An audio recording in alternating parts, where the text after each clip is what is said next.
Bismillahirrahmanirrahim. Assalamualaikum warahmatullahi wabarakatuh. Selamat pagi anak-anak ibu kelas 8. Hari ini kita masih membahas tentang relasi dan fungsi mengenai korespondensi satu.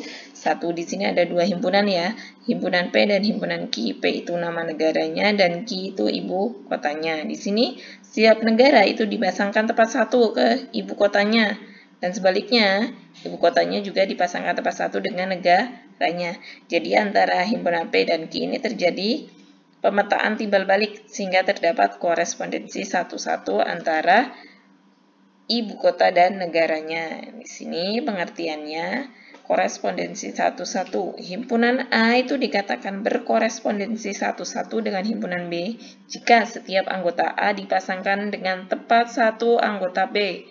Dan setiap anggota B dipasangkan tepat satu dengan anggota A. Dengan demikian, banyak anggota himpunan A dan himpunan B itu harus sama. Ini contohnya ya, himpunan P dan himpunan Q. Bilangan ganjil kurang dari 10. 1, 3, 5, 7, 9. Huruf vokal berarti A, I, U, E, O. Nah, di sini korespondensi satu-satu ya, karena sama. P-nya juga ada 5 anggota, Q-nya juga 5 anggota. Mereka tepat satu ya. Kemudian yang contoh yang kedua, antara bendera dan negaranya itu juga korespondensi satu-satu. Nah, di sini sekarang akan menentukan banyaknya korespondensi satu-satu. Nah, ketika di sini ada dua anggota, maka banyak korespondensi satu-satunya ada dua. Ketika ada 3 anggota, P-nya 3, Q-nya 3, maka di sini nanti ada 6 cara. Nah, itu cara manualnya. Menggunakan rumus juga bisa di sini ya. Nanti rumusnya N kalikan N-1 kalikan N-2 kalikan dan seterusnya ya sampai 1. Nah, contohnya di sini ketika P-nya 2, Q-nya 2, maka banyak korespondensinya 2. Dari mana? 2 kalikan 1. Pokoknya terakhir nanti sampai dikalikan dengan 1. Nih di sini anggota P-nya 3, Q-nya 3. Makanya dihitungnya dari 3 kalikan 2 kalikan 1 sampai 1 ya. Jadinya 6. Nah, ketika P-nya 4, Q-nya juga 4, maka dari 4 kalikan 3 kalikan 2 kalikan 1 sampai 1. Hasilnya berapa? 24. Contoh di sini. A-nya ada 2, 4, 6, 8, 10. B-nya A, I, O, E, O. Korespondensi satu-satunya mungkin dari A ke B. Nah, di sini A, banyaknya anggota A ada berapa? 1, 2, 3, 4, 5, ada 5. Anggota B-nya juga ada 5. Maka korespondensi satu-satunya dari angka 5. 5 kali 4 kali 3 kali 2 kali 1. Jadi jawabannya berapa? 120. Sekarang lanjut ke notasi fungsi. Sini untuk merumuskan suatu fungsi, jika fungsi f memetakan setiap anggota x, yaitu anggota himpunan A ke Y, anggota himpunan B, maka dapat ditulis seperti ini ya, f titik 2x, kemudian tanda panah Y. Nah, di situ dibacanya sebagai apa? Fungsi f itu memetakan x ke Y. Nah, di sini y-nya itu disebut sebagai bayangan oleh X ya, dari X oleh F. Nah, bayangan dari X oleh fungsi F itu dapat dinyatakan dengan Fx sehingga Fx itu sama dengan Y. Ya, di sini F itu fungsi, X itu daerah asalnya, Y-nya nanti bayangannya. Dan Fx sama dengan Y, Fx itu sama dengan Y. Nah, di sini ada ya. Di sini ada Fx sama dengan 3x plus 1. Nah, di sini itu disebut sebagai bentuk rumus fungsi. Nah, di sini pada fungsi f yang memetakan x ke ax plus b dengan a dan b-nya bilangan real, maka bayangan x-nya oleh f itu dapat dinyatakan dengan fx sama dengan ax plus b. Nah, di sini bentuk fx sama dengan ax plus b itu disebut sebagai bentuk rumus fungsi. Nah, jadi nanti kalau diminta bentuk rumus fungsinya apa, tinggal diubah di sini.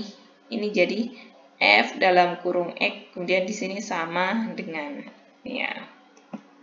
Dan di sini ada variabel bebas dan variabel bergantung. Bilangan pengganti x yang dimasukkan ke dalam fungsi itu merupakan sembarang bilangan. Oleh karena itu, X-nya itu disebut sebagai variabel bebas.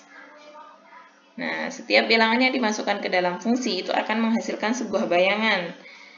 Nah, dengan demikian diperoleh bayangan fungsi f itu tergantung pada bilangan pengganti x yang dimasukkan. Jadi, y-nya itu disebut sebagai variabel bergantung. Ini ya, yaitu variabel bergantung, x-nya itu variabel bebas. Dan di sini ada notasi fungsi. Yang pertama, contohnya diketahui fungsi f itu memetakan x ke 3x min 1. Tentukan rumus fungsinya. Tadi ya, mengubah rumus fungsi, tinggal diganti aja. Sama kan di sini. Tinggal ini f, jadi f dalam kurung x sama dengan 3x min 1. Ya. Kemudian nilai fungsi untuk x sama dengan min 4. Jadinya x-nya diganti dengan min 4. Ikutin rumus yang tadi di sini. Fx sama dengan 3x min 1. Nah, x-nya yang ada x itu diganti dengan min 4. Di sini ganti min 4. 3 dikalikan dengan min 4 dikurang 1. Min 12 dikurang 1. Min 13. Jadi nilai fungsi untuk x min 4 itu adalah min 13. Kemudian yang C tadi bayangan dari 5. Sama aja. Bayangan dari 5 berarti itu f 5. Masukkan tadi F5 sama dengan 3x min 1. X-nya diganti dengan 5. 3 kali 5 dikurang 1. Jadinya 15 kurang 1, 14. Gitu ya, ikutin rumusnya. Kemudian untuk nomor 2, suatu fungsi didefinisikan dengan rumus hx sama dengan min 2x plus 5. Tentukan jika h-nya itu n plus 1. Tinggal diganti aja.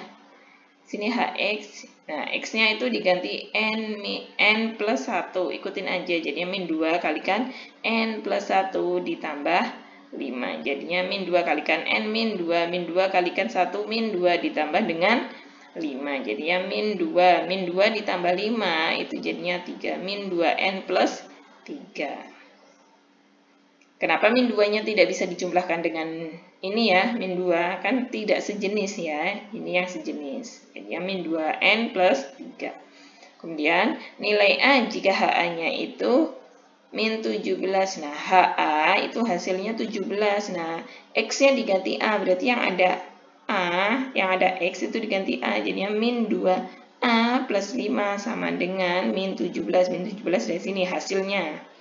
Jadi ya, min 2 sama dengan min 17, 5-nya pindah ruas jadi min 5. Min 2A sama dengan min 2, 2A-nya sama dengan min 22 dibagi dengan min 2, jadinya 11.